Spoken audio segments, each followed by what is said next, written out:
హర మహాదేవ. ఓం నమస్వాయ. ఈరోజు వృషభ రాశి గురించి ముందుగా తెలుసుకుందాం. ఖరాబానామ సంవత్సర జూన్ నెల, ఈ జూన్ మాసంలో ఈ యొక్క రాశి గల వాళ్ళకి, వృషభ రాశి గల వాళ్ళు అధిపతి సంకల్ప బలంగా చూసుకుంటే అధికారం ముందంజలో ఉంటుంది. వాళ్ళ ఆదాయం కూడా భగవంతుడు ఇచ్చినట్టుగా వాళ్ళ కష్టపడే ప్రయత్నంలో కంపల్సరీగా ఉంటుంది. మనస్తత్వం వీళ్ళది చాలా మంచిది, సున్నితమైన మనస్తత్వం. ఎవరికైనా సరే సాయం చేయాలి, నలుగురు బాగుండాలి, నలుగురిలో మేము ఉండాలి అనే అనుకునే మనస్తత్వం గల వాళ్ళు ఈ రాశి గల వాళ్ళు. ఇందులో వీళ్ళకి ఆదాయపరంగా చూసుకుంటే అది తక్కువగా ఉంటుంది, ఖర్చు పరంగా చూసుకుంటే ఎక్కువగా ఉంటుంది.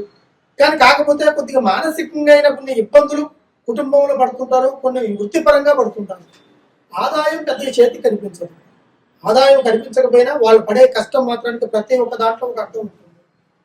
వాళ్ళు సమయాన్ని కేటాయించుకొని కరెక్ట్గా వాళ్ళు కష్టపడుతారు, కానీ దానికి దగ్గర ఆదాయం మాత్రం చేతికి రాకపోగా వాళ్ళ మానసికమైన బాధతో కొన్ని కుటుంబ సమస్యలతో కొన్ని ఇబ్బందులు పడుతూ ఉన్నారు గత సంవత్సరంగా. కాకపోతే ఈ సంవత్సరంలో అటువంటి సమస్య కాకుండా మంచి అభివృద్ధిలోకి ఒక అడుగు ముందు చేసే అవకాశం ఈ సంవత్సరంలో వీళ్ళకి ఒక జూన్ నెల 9వ తారీఖు నుంచి మంచి భవిష్యత్తు మార్గం అనేది వెళుతుంది. ఈ రాశిగాళ్ళ వాళ్ళలో కొంతమందికి పెళ్లిళ్ళు కాకుండా, పెళ్లిళ్ళు అయిన వాళ్ళకి సంతానం లేకుండా కొన్ని ఇబ్బందులు పడుతూ రకరకాలుగా పూజలు చేస్తూ గుళ్ళు గోపురాలు తిరుగుతూ బాధపడుతున్నారు. ఇది పెళ్లి వాళ్ళు కావచ్చు, పెళ్లి కాని వాళ్ళు కావచ్చు, అది ఆడవారు కావచ్చు, మగవారు కావచ్చు, లేదు పెళ్లి అయిన తర్వాత వాళ్ళకి సంతానం కలగకోకుండా ఉద్యోగ పరంగా కావచ్చు, ఆర్థికంగా కావచ్చు, కొన్ని ఎదుగుదలలు ఎదగనీయకోకుండా కొన్ని అడ్డుపడే అవకాశాలు కూడా వీళ్ళని ఎదురు దెబ్బలు తీసే అవకాశాలు కొన్ని కనబడుతూనే ఉంటాయి. అటువంటి వారికి కూడా ఈ సంవత్సరంలో మంచి అమృత గడియలను బట్టి ఒక అడుగు ముందుకు వేసి 10 రూపాయలు సంపాదించేసి ఆ స్థానం నుంచి కొన్ని రుణబాధలు కూడా తీర్చుకునే అవకాశాలు ఈ రాశి గారి వారికి కంపల్సరీగా ఉంటుంది. కానీ వాళ్ళ మనసులో ఏదనుకున్నా కూడా కొన్ని పనులు చేయటానికి దగ్గరకు వస్తారు, కొన్ని పనులు చేస్తూనే కొన్ని ఆగిపోతూనే ఉంటాయి. వాటి దేని వల్ల ఈ విధంగా జరుగుతుందని వాళ్ళకి తెలియకుండా ఆగిపోతుంటాయి. కారణం ఏంటంటే ఇది మనసుల నుంచి వచ్చే దృష్టి ప్రభావం, గాలి గ్రహాలు కాదు, దేవుడు చేసిందో కాదు. కొన్ని మానవుల తప్పిదాలతో కొన్ని చెడు చూడిపోయిన ప్రాబ్లాలు, ప్రయోగాలు కూడా ఒక మనిషి మీద పడ్డప్పుడు వాడు ఎదుగుదల కానీ, వాడు ఆదాయం కానీ, సంతానం కానీ, పెళ్లి కార్యక్రమాలు కానీ, లేకుంటే ఎటువంటి శుభకార్యం కానీ, ఎక్స్ట్రా ఏదైనా కావచ్చు, వాళ్ళు అనుకున్నది ప్రతి ఒక్క విషయంలో ఆటంకం కలిగి ఆ పని మధ్యలోనే ఆగిపోవడం, అది వాళ్ళకి చాలా వరకు బాధాకరంగా మిగిలిపోయి ఇక మన వల్ల కాదేమో, మనం చేయలేమో అనే ఒక బాధకి గురైపోతుంటారు. అదేవిధంగా వీళ్ళ దాంట్లో ఎదుగుతూ సంపాదిస్తూ ఆ సంపాదన సడన్ గా ఆగిపోయినా కూడా దాంట్లో కూడా కొన్ని ప్రాబ్లమ్స్ ఉంటాయి.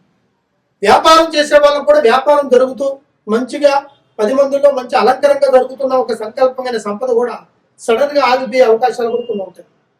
చూసేవాళ్ళకి ఏంటంటే మంచిగా జరుగుతున్న వ్యాపారం ఎందుకు ఏమైపోయిందా అనేది కూడా కొంతమందికి సందేహం రావచ్చు, లేదు మీ మనసులో మీ సందేహం కూడా రావచ్చు.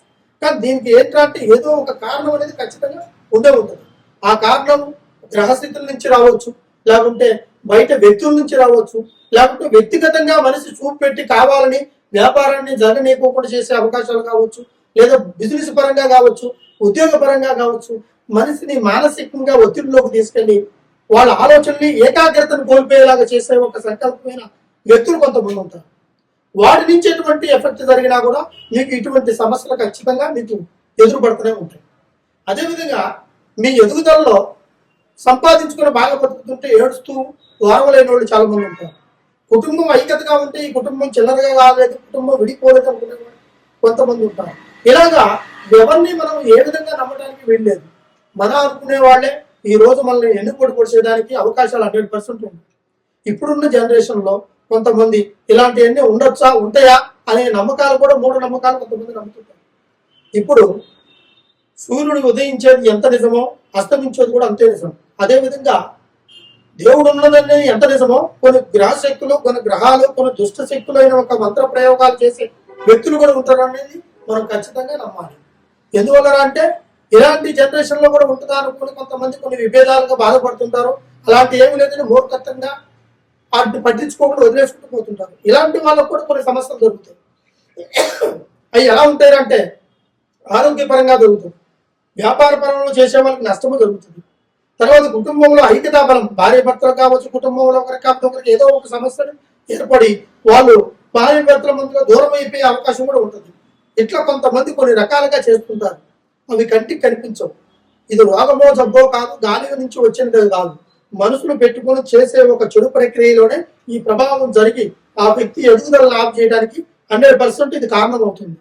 అదేవిధంగా మీకు ఏ ఒక్క ఆలోచనలో ఉన్నా కూడా ఏదైనా కార్యం చేయాలన్నా కూడా అది ఎదగనీయకుండా చేసేదాన్ని కూడా ఇదే ముందు కాదు.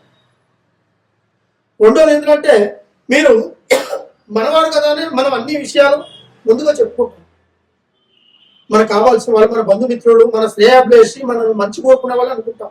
అందులోనే చెడ్డవాళ్ళు ఉంటారు కానీ మీరు గుర్తించలేరు. ఎందువల్ల అంటే ఎదుగుతూ ఉండే వాళ్ళకి కొన్ని ఆటంకాలు కలగడానికి మనసులే కారణం. దైవ బలము చెడ్డవాడి మీద ఉంటుంది, మంచివాడి మీద ఉంటుంది, అందరికీ సహకారంగా ఉంటుంది. అదేవిధంగా చెడ్డవాడు అనేవాడు ఎలా ఉంటాడు అంటే ఎదుగుతుంటే ఎదగనీయకుండా చూసేవాడికి అది స్త్రీలలోనూ పురుషుల్లోనూ ఉంటుంది. అటువంటి విభేదాలు మీకు తెలియవు, అది తెలుసుకోవాలి. తర్వాత ఈ విధంగా జరుగుతుంది, కుటుంబం ఆర్థిక సమస్యల్లోకి పడిపోతుంది, ఆదాయం రావడం లేదు, చేసే బిజినెస్ డెవలప్మెంట్ కావట్లేదు, అధికారంలో ముందుకు రావట్లేదు, బిజినెస్ పరంగా కాకుండా ఇట్లా ఉద్యోగ పరంగా కూడా ప్రమోషన్ రావడం, ట్రాన్స్ఫర్ జరగడం లేదు. అందులో కూడా కొన్ని విభేదాలు, పై ఆఫీసర్ల నుంచి కూడా ఒత్తిడి వచ్చే విధానాలు కొన్ని రకరకాలుగా ఉంటుంటాయి. ఇటువంటి సమస్యలు అది డాక్టర్లలో ఉండేవాళ్ళు కావచ్చు, డిపార్ట్మెంట్లో ఉండేవాళ్ళు కావచ్చు, లేకుంటే బయట జనరల్ గా కష్టపడి వర్క్ చేసుకునే వాళ్ళు కావచ్చు, వ్యాపారస్తులు కావచ్చు, డీలర్ కావచ్చు, లేకుంటే గవర్నమెంట్ ఆఫీసర్స్ కావచ్చు, ప్రైవేట్ ఉద్యోగస్తులు, సాఫ్ట్వేర్ ఇంజనీర్లు కావచ్చు, ఎవరికైనా ఇటువంటి సమస్యలు కంపల్సరీగా ఉంటాయి. మీకు ఎటువంటి సమస్య ఉన్నా కూడా ఒక్కసారి ఈ గురువు గారిని సంప్రదించండి. మీకు దానికి ఆ ప్రాబ్లంలో తగినట్టుగా ప్రయత్నాన్ని ముందుగా దాన్ని చూడాలి. గణితం వేసి చూస్తేనే మీకు ఏమి జరిగిందా అని మనం చూడగలుగుతాం. చూసిన తర్వాత వాళ్ళు ఏ ప్రాబ్లంలో ఉన్నారు, ఆ ప్రాబ్లానికి ఏ ఒక్క పరిష్కారం చేయాలి, అది ఏ గడిలో చేస్తే ఆ ప్రాబ్లం నుంచి వాళ్ళు బయటపడతారు, దాని పరిష్కారాన్ని ఏ విధంగా వివరించాలి అనేది మీకు ప్రతి ఒక్కటి మీకు ఫోన్ ద్వారా కూడా నేను వివరించగలుగుతా, చేయగలుగుతాను. మీరు దగ్గరలో ఉంటే రావచ్చు, లేదంటే మీరు దూరంగా ఉన్నా కూడా మాకు ఫోన్ కాంటాక్ట్ ద్వారా చేయవచ్చు. అయితే వీళ్ళు ఎక్కువగా ఈశ్వరుని పూజించాలి. ఈ ఈశ్వర సంకల్ప బలం అంటే శివుడు ఆజ్ఞ ఏంటి సేమైన ఉంటుందంటారు. ఆజ్ఞ ప్రకారం దైవ సంకల్పం కంపల్సరీగా పూజిస్తే ఆ శివుడు పరిష్కారం అనేది కంపల్సరీగా ఉంటుంది. మీకు ఈ ఒక్క సంకల్పంలో ధన, ధాన్య, కష్ట, ఆరోగ్య, మనశ్శాంతి అనుకున్న పని ఇవన్నీ మీకు జరగట్లేదంటే దాంట్లో ఏదో ఒక కారణం ఉండి ఉంటుంది. ఆ కారణం మనం ఎత్తుకోము, దాని చుట్టే ఉంటుంది. దానికి తగినట్టు ఆన్సర్ కూడా కంపల్సరీగా మన చుట్టే దొరుకుతుంది. దాన్ని ఎత్తుక్కుంటే కంపల్సరీగా మనకి ఆ ఆన్సర్ దొరికితే ఆ కారణానికి పరిష్కారం దొరుకుతుంది. ఆ పరిష్కారం ఎత్తుక్కోవాలి అంటే అలాంటి స్వాముల దగ్గర ఖచ్చితంగా మీకు పలాని ప్రాబ్లం ఉందని మీరు తెలుసుకొని ఒక్కసారి సంప్రదిస్తే దానికి తగినట్టు పరిష్కారం చేస్తారు. అదేవిధంగా మీకు ఇంట్లో ఈశాన్య మూలలో కంపల్సరిగా ఇటువంటి సమస్య ఉన్న వాళ్ళకి ఉప్పు ఒక రాతండి ప్లేటు లేదా ఇత్తడి ప్లేటు, రాగి ప్లేట్లో పోసి అందులో ఒక నిమ్మకాయ పెట్టి 9 రోజులు అక్కడ పెట్టి ఆ 9 రోజులు ఆ ఒక్క సంకల్పానికి ఊదుబత్తి కానీ కర్పూరం కానీ ఆర్తి చూపించేసి దాని తర్వాత ఆ నిమ్మకాయని గడప నుంచి దిష్టి తీసేసి ఆ ఉప్పుని ఒక గుడ్డలో, ఎర్రటి గుడ్డలో మూట కట్టి ఇంటికి సింహద్వారాన్ని కట్టుకుంటే చెడు దోషాలు, చెడు గ్రహాలకి మీ యొక్క స్థాన బలానికి సంభవించడానికి అవి ఆస్కరించవు. అదేవిధంగా మీరు ఎటుపోయి వచ్చినా కూడా ఎటువంటి సమస్య లేకుండా ఉండడానికి కూడా అది మీకు అన్ని విధాలుగా బాగుంటుంది. అందులో కొన్ని మిరియాలు కూడా వేయాల్సి వస్తుంది. ఆ విధంగా చేస్తే కంపల్సరిగా మీకు సర్వే జన సుఖరోగంతో అష్టైశ్వర్య మనో సిద్ధి ప్రాప్తి. ఓం నమ శివాయ, హరహర మహాదేవ, శంభో శంకర. ప్రతి ఒక్క విషయానికి భగవంతుడు మనకి దైవ బలం ఉంది. అది హిందువులు కావచ్చు, ముస్లిమ్స్ కావచ్చు, క్రైస్తవులు కావచ్చు, ఎవరికైనా సరే ఎవరు నమ్ముకునే దైవ బలం వాళ్ళదే. ఆ దైవ బలాన్ని నమ్ముకున్న వాళ్ళు నా దైవం గొప్ప, నీ దైవం గొప్ప అనేది కాదు. మనం నమ్ముకున్న సంకల్ప బలం ప్రకారం మన దైవాన్ని మనం నమ్ముకొని మన పనిని చేస్తున్నాం. అదే దాంట్లో ఆ పనిలోనే మీకు దేవుడు కనిపిస్తుంది. ఆ దైవ బలమే మిమ్మల్ని అన్ని విషయాల్లో ముందుకు తీసుకెళ్లే ఒక సంకల్ప బలం.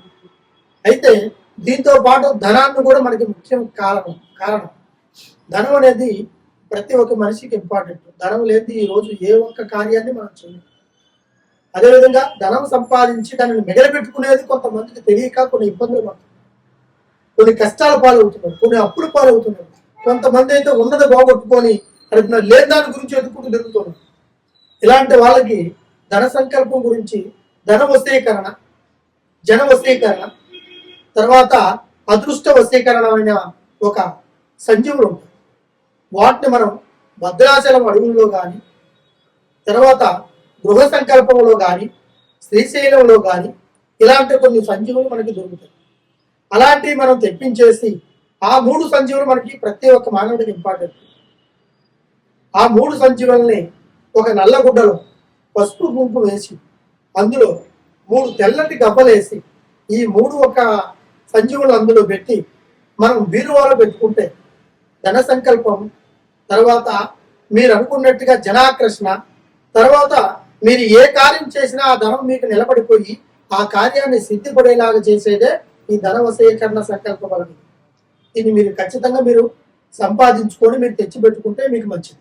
అదేవిధంగా కుటుంబంలో కొంతమందికి వ్యాపారస్తులు కానీ, లేకుంటే గృహస్థితులు బాగలేని వాళ్ళు కానీ, ఆరోగ్యాలు బాగలేని వాళ్ళు కానీ కొన్ని సమస్యలు ఉంటే ఒకసారి మమ్మల్ని సంప్రదించి దానికి తగినట్టుగా కాపర్తో చేసింది, అది సంస్కృతంలో ఉంటాయి బేజక్షరాలతో, దాంతో చేసి వాటి గురించి ప్రత్యేకంగా చేస్తాను. అవి చేపించేసి మీ ఇంటి ఆధ్వర్యంలో పెట్టుకుంటే మీకు దృష్టి దోష శనిగ్రహాలు ఎటువంటి మీ స్థానానికి సంభవించవు. తర్వాత అదేవిధంగా మీకు అష్టైశ్వర్య మనోసిద్ధి భోగభాగ్యాలు కలిగేటట్టుగా మీకు ఆ కాపర్తో చేసిన తాయిక రూపంలో అది మీ ఒంటి మీద ఉండేలాగా చేసుకోవాలి. లేదు మీ స్థాన బలంలో పూజా మందిరంలో పెట్టుకొని పూజించేలాగా చేయాలి.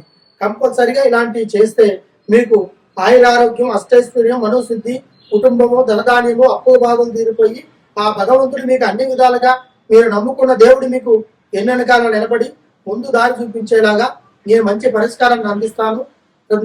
నమ్మకంతో నాకు కాల్ చేయండి. ఖచ్చితంగా మీకు సంపూర్ణమైన భవిష్యత్తు దొరుకుతుందని. సర్వే జన సుఖినో భవంతు. ఓం నమః శివాయ.